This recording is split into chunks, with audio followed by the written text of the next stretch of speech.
श्री शिवाय नमस्तोभ्यम। ओम नमो भगवते वासुदेवाय नमः। एकादशी, महाद्वादशी और त्रयोदशी आ गए हैं, अर्थात 25, 26 और 27 मार्च 2025 को बहुत ही श्रेष्ठ और बहुत ही शुभ दिन तीनों तिथियों में आपको चलते फिरते अपने घर पर बड़े ही आसानी से इन कार्यों को करना है।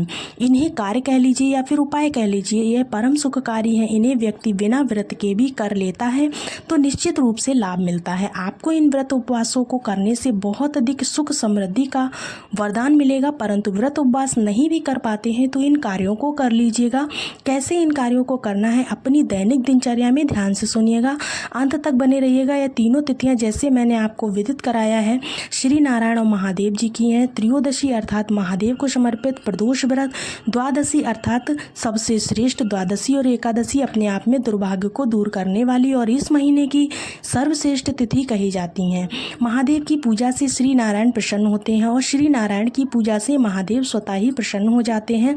तो आपको कार्य उपाय कैसे करना है, कैसे अपनी इन तीनों दिनों की दिनचर्या को रखना है, आरंभ करते हैं। बस आपसे अनुरोध है कि वीडियो को पूरा देखिएगा। साथ ही साथ आप सभी कमेंट्स में भगवान के नाम मंत्र का सुमरन जरूर कीजिएगा।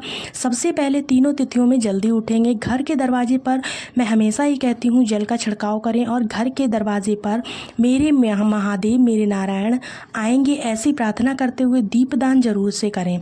उसके बाद तीनों तिथियों में आप कोशिश करें गंगा जल मिश्रित जल से अपने घर पर स्नान करें। विधि विधान से इन तीनों दिन झूठ छल कपट इन तीनों चीज़ों से काफ़ी दूर रहें। भगवान जी कहते हैं निर्मल मन से जो मुझे पाने की कोशिश करता है मैं उसके सामने ज़रूर जाता हूँ, परंतु गलत संगत से, आदत से और गलत सुनने समझने से आप अगर मुझे सुमरन करोगे भगवान जी को, पिछली कथाओं के उपायों में भी गुरुजी ने बताया था, तो इस वाले उपाय में भी आपको कैसे करना है। इस उपाय में गुरुजी कहते हैं कांता चक्र भगवान का आपको नाम लेना है और भगवान विष्णु और महादेव का ध्यान करना है। कांता चक्र भगवान श्री नारायण और महादेव का ध्यान करते हुए आप सभी को लेना है एक लाल फूल और एक सफ़ेद फूल और एक समी का पत्ता लेना है। समी का पत्ता आपको बहुत आसानी से मिल जाएगा। किसी कारण से नहीं मिलता है तो आप समी के पत्ते के स्थान पर चावल का दाना भी ले सकते हैं। एक समी पत्र का पत्ता, सफ़ेद फूल और आपको एक लाल फूल। कांता चक्र भगवान की जय बोलते हुए, श्री नारायण की जय बोलते हुए, महादेव की जय कहते हुए आप सभी को माता अशोक सुंदरी के स्थान पर जल चढ़ाने के बाद समर्पित कर देना है। लाल फूल श्री नारायण को बहुत प्रिय है, सफ़ेद फूल महादेव को बहुत प्रिय है और जो आप समी पत्र चढ़ाएंगे उसे शिवलिंग पर चढ़ाने से उतना ही फल मिलता है जितने एक समी पत्र के पत्ते में छोटे छोटे से पत्तियाँ लगी रहती हैं। तो यह अश्वमेव यज्ञ के बराबर फल देने का कार्य करता है। और आप श्री नारायण का भी ध्यान कर लेंगे, माता अशोक सुंदरी का भी ध्यान करेंगे, कांता चक्र भगवान का ध्यान करेंगे और श्री नारायण की स्मृति कर लेंगे। तो सरल छोटा सा उपाय है, बहुत ही छोटा सा कार्य है। अपने घर के मंदिर में आप कीजिएगा। तीनों तिथियों पर आप जरूर से कीजिएगा। ऐसा नहीं है एक दिन करके आप छोड़ दें, तीनों तिथि पर लगातार आपको करना है।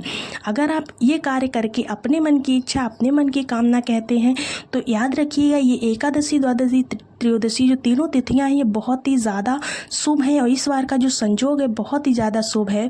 तो आपको ये उपाय ज़रूर करना चाहिए। और देखिएगा जिन लोगों को भी व्रत रहना है वो व्रत जो है आज 25 को ना रहकर कल 26 के दिन आप इस व्रत को करेंगे। 26 तारीख को व्रत करने से आपको 3-4 संयोगों का एक साथ फल मिलने वाला है। कल जो एकादशी का व्रत रहेगा उसका व्रत सफल माना जाएगा। तो आप लोग जहाँ तक हो कल का व्रत रखें। अगर आप तीनों दिन व्रत कर सकते हैं तो बहुत ही शुभ है, लेकिन अगर तीनों दिन व्रत नहीं कर सकते हैं तो आप फिर कल का ही व्रत करेंगे, यानी कि 26 तारीख का व्रत करेंगे। तो कैसी लगी आज की जानकारी, वीडियो के लास्ट पे ज़रूर बताइएगा कमेंट्स में। हर हर महादेव, जय माता दी, ओम नमो भगवते वासुदेवाय नमः ज़रूर लिखिएगा। अगर वीडियो पसंद आई हो तो वीडियो को लाइक ज़रूर कीजिएगा एक, और उसके बाद में शेयर ज़रूर कीजिएगा। मिलते हैं आपसे अगली जानकारी में, तब तक के लिए राधे राधे।